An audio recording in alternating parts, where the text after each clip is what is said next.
guy? Oh, what's up? Oh What's up? man, not too much, my brother. I appreciate you checking in on the Dessie show, man. Oh, most definitely. Thank you for having me, dog. Well, yeah, man. So for people that don't know who you are and what you do, could you please tell them? Most definitely. So I am Jerry Madison Jr. I'm an actor and a storyteller from Houston, Texas, and I'm now based in LA. So yeah, that's me in a nutshell. But yeah, shout out to H Town, man. Spent a lot of time out in the H, man. So yeah, man, So it's dope that we connected. I saw you had reached out a while back. I think through your cousin or somebody like that was trying to connect us. I don't even remember. So, But yeah. Uh-huh. when I went back and was kind of looking through messages and things, I forget what your cousin name is, but anyway, I don't know if it was Charles or something like that. But Oh, anyway, it might have been Charles. Yeah. yeah, for sure. And so I saw the trailer for the Bel-Air project, man, and it was amazing, man. So tell me how that came about. So somebody from one of my acting classes hit me up. It's been about a year and a half now, maybe 2 years ago now, and was like, "There's this dope project from this dope filmmaker based out of Kansas City, Morgan Cooper. Shout out to Coop, my boy." And it ended up being what is the Bel-Air trailer. Didn't know it was gonna go viral. You never know with anything that you do. So yeah, we ended up doing it. That the lead actor dropped out of it, and they were shooting in a week, and it was just set up that God lined up the cards for me to play Will in that. So yeah, it was a crazy experience. It was a crazy experience. Yeah. So how long did that take to, I guess, shoot everything? And also, like, I've been hearing a lot of rumors. Like, I've heard that the trailer was it, and then I've also heard that Will and Jada have now actually got behind it and got involved. So how did it all come together, and where is the project now? Yeah, so it took what 6 days to shoot, 4 days in Kansas City, excuse me, and 2 days in LA, 3 days in LA. Yeah. And so as far as what the project is right now, not necessarily at liberty to talk about any of that stuff, but the right now it definitely did open up a lot of doors. So we'll see what happens, man. Fingers crossed on a lot of things. So just praying for favor with that. So we'll see. Yeah. Stay tuned, people. Yeah, so I will definitely take that as a good sign that you're not at liberty to talk about it. I mean, there's so much I don't know, so we'll see. We'll see. I just hope that you stay attached to it, because you see so many times that somebody comes with an idea, Sure. and the lead actor or one of the supporting actors or something isn't able to be in the full production. So that's one thing. Yeah, man. Because you did a really good job, and it's dramatic, and you switched it up. So Yeah, I appreciate it, dog. Me too. We'll see what happens. yeah. So how did you get into acting, and how did you transition from Houston to LA? Yeah, so crazy story. Just so the Cliff Notes version of it is that I went to school for engineering and business. So that's what moved me from Houston to LA originally. So I was doing like this technical sales job. Mm-hmm. And while I was here, I met a writer and director, and he just wanted a millennial perspective on his scripts. So he asked me, "Hey, do you just want to read this and see if it relates to your people?" I was like, "Yeah, sure." Yeah. So I read it, and I just gave him my feedback, and I talked about story and character, and he really liked the way I just talked about it. So he said, "Do you want to continue to read these things?" So I ended up reading them with him like every weekend, reading a whole bunch of his projects, and eventually he was like, "You should definitely try acting." Yeah. And he pushed me and forced me to be in his short. And that was where I realized that I had an affinity for it, then pushed me into classes, and the rest is history after that, man. Like once I got into classes, I realized that I had the affinity for it, and I kind of caught the bug a little bit. Hit a little bit of discouragement along the way, and then Bel-Air kind of happened.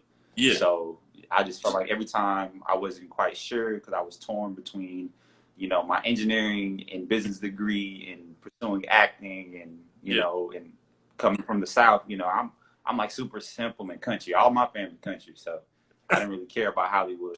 So Yeah. I was torn between those things, but I realized that God was creating a platform for me to be able to spread the message of hope. So yeah, man, every time I got discouraged, God just sent more flags to tell me to keep going. And then the BelAir thing happened, and I met Morgan Cooper and all the amazing people and a lot of other mentors in the industry, and just showed me that this is what I've been created to do. So Yeah, that's dope. And now you mentioned you country. What part of Houston you from? Oh man, I'm from Acres Home, boy. Oh, look, Acres Home. When Yeah. you start talking about Texas, that's when it started coming out. You know what I'm saying? Hey, bro, exactly. People like Jerry, you don't sound like you have an accent. I'm like, when I say certain things, you gonna hear the accent. But yeah, man. I'm from East Houston, Texas, Texas. but like I said, I live in Dallas and Okay. a lot of time in Houston, LA.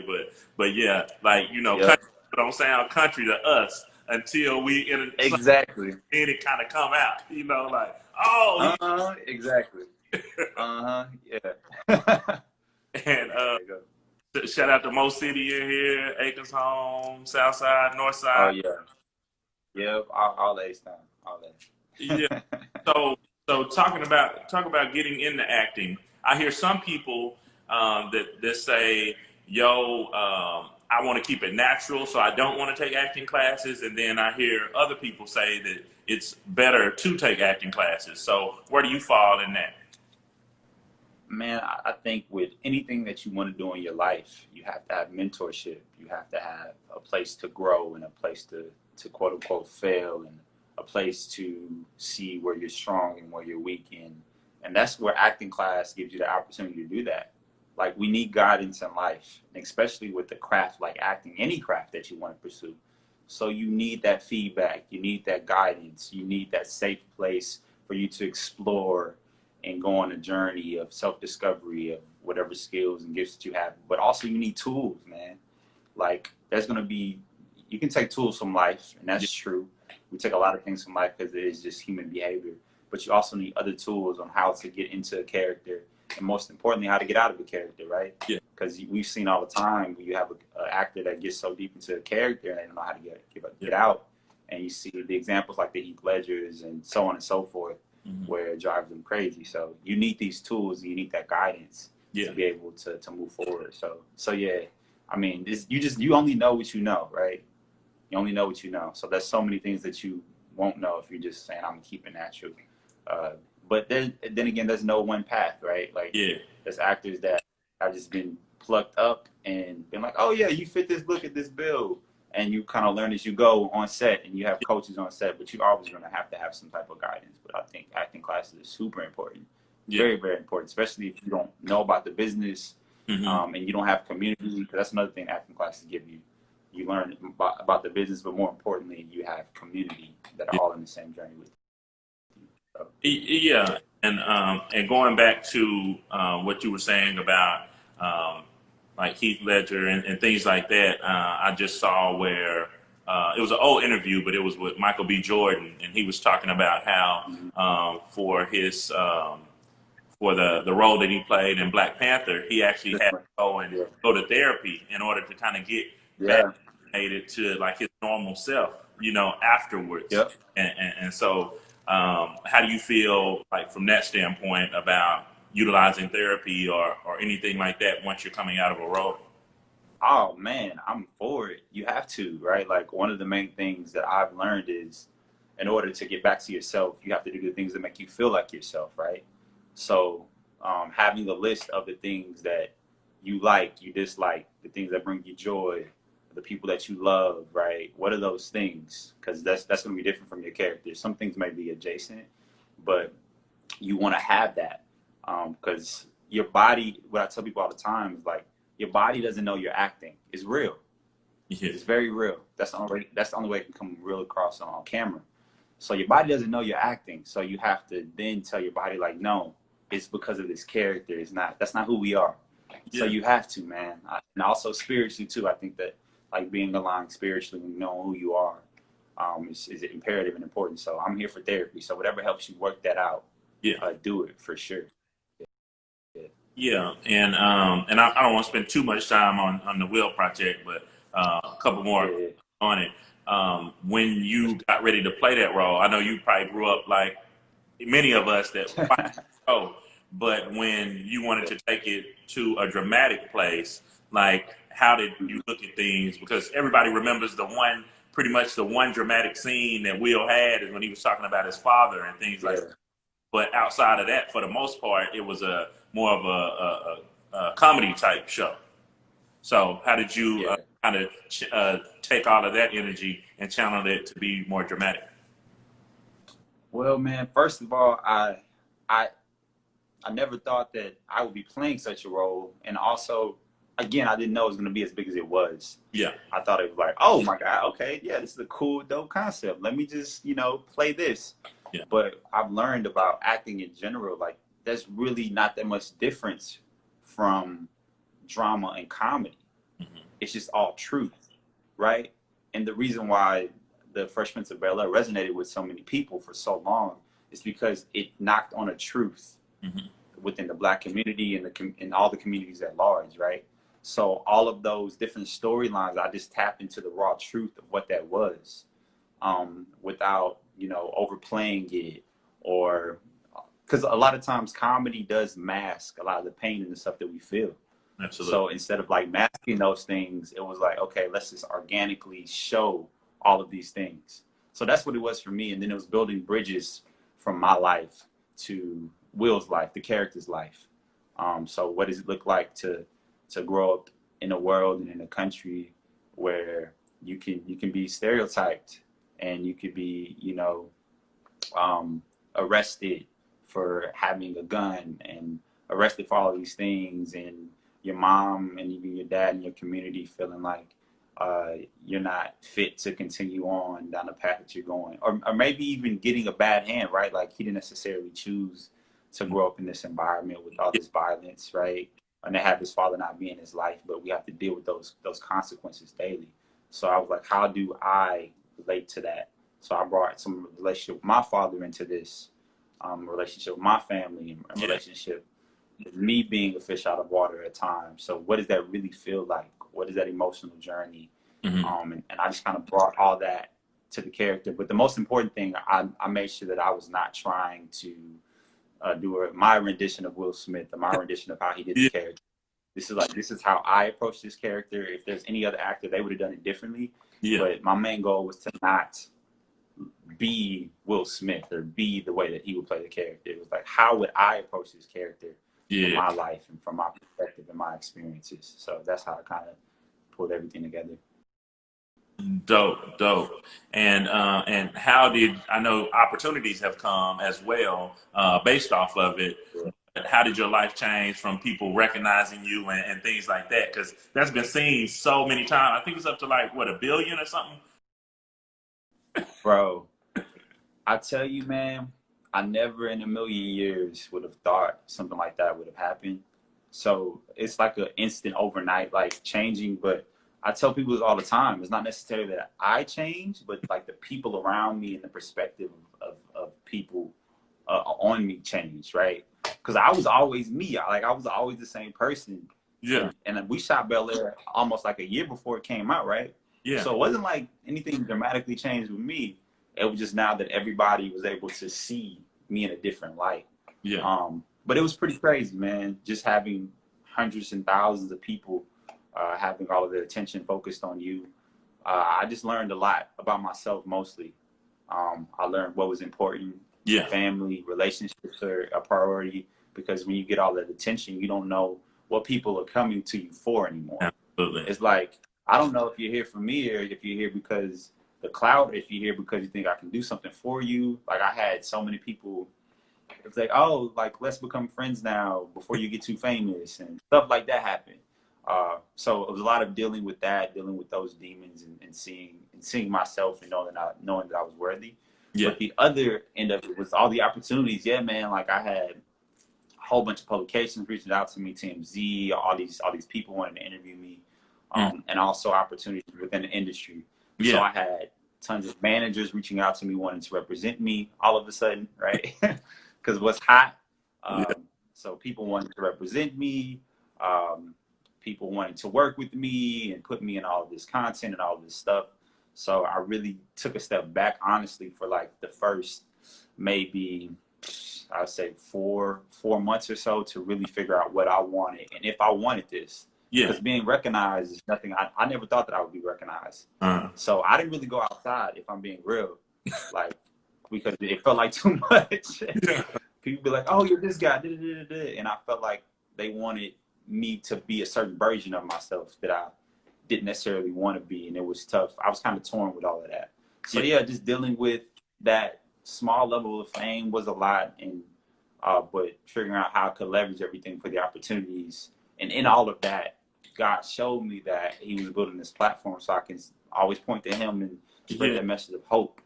So that's how I kind of coped with everything. But yeah, man, it's been a crazy journey of getting dope representation and me being able to go in with power and say, okay, I am the artist. This is, you know, what I bring to the table. What do you bring to the table?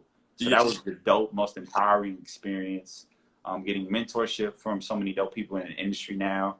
Because, you know, it's tougher to take somebody to the, it's tougher to, like, when people ask for help, it's tougher to help somebody that's not already moving. Absolutely. And the train of my career was already moving, right? So it's a lot easier for me to ask for help from people in the industry. So that's been dope. So getting a lot of mentorship, a lot of dope opportunities, acting wise, a lot of dope auditions. Yeah. So yeah, just been a journey, and that opened up the door for me to start doing some producing and some writing, and pitching shows, and just like just everything kind of opened up to me creatively for me to figure out where I fit, what's my voice, and what can I bring to this industry that's different. So I'm very blessed to have that platform and that exposure, because I will always be tied to that project for the work that it was and the amazing experience that it was. So so many things came from it. And kind of what's next? I know you're working on some projects. I've been seeing you post a few things that are either getting ready to come out or that you're working on. So talk about some of those as well. Yeah, man. Dude, at the end of last year, it got pretty busy in a good way. So there's about 4 shorts that are coming out. One is already on the short film circuit. It's called Canceled. It's a comedy about pretty much what's happening in America with being stereotyped through Airbnb. So it's a dope piece. That's how it's hysterical. It's hilarious. So that is already kind of hitting the short film circuit. Have another film called Junebug that's just this beautiful exploration of a father and daughter's relationship. Have another film coming up called Peace. That's just a dope story as well. I have a short that I just shot called Moments. That's about the Black male experience during quarantine and how we have dealt with all of the losses and the death and the rioting, as well as the pandemic. And then the Black female's perspective as well on that. So just shot that like 2 weeks ago. So that should be coming out soon. I have a web series that I'm developing. I have a short film that I'm pretty much done writing that I'm going to produce and star in. And then just a plethora of other projects kind of in limbo since COVID-19 happened. Man, you know, it was set up to be like a really dope year with a lot of films and indie projects. That. Then also, I'm always doing the acting grind. So auditioning, self-taping like crazy. And so we'll see what happens with that. I've kind of got a lot of momentum there too. So yeah, man, a lot of things happening. Yeah, man. Well, we definitely look forward to, to all your other projects as well. And I definitely want to check out the Junebug one. I have a 4-year-old daughter myself, so I'm definitely interested in seeing that one. And so, so if people want more information about everything that you have going on, please shout out your website and everything like that. If you have any shout outs or anything like that, please do something. So right here on Instagram, that's really the only social media I'll be messing with like that. So yeah, if you follow me here on Instagram, we'll figure it out. And just shout out to my mom and them. Shout out to my little brother getting married tomorrow. And yeah, shout out to everybody supporting me, all of my family, my friends up into the journey. Shout out to you for having me on. And I always just tell people to just continue to do the self-work, to know yourself, Because if you know yourself, the industry and whatever the outside says, they can't affect you because you know who you are. They won't tell you who you are. So, Man, man. stay confident in that. Yeah, man. I really appreciate you for being on the show, my brother. And I look Oh, forward to seeing what's going to happen with BelAir and everything else. So, yeah. yo, make sure y'all check out Jerry Madison Jr. on all his projects. And I'll get up with you later on. And I'll hit you offline as well. Yes, sir. Yes, sir. Many blessings to you. Have a good one. Peace. Texas. Yes, sir. Yes, sir. H time, baby.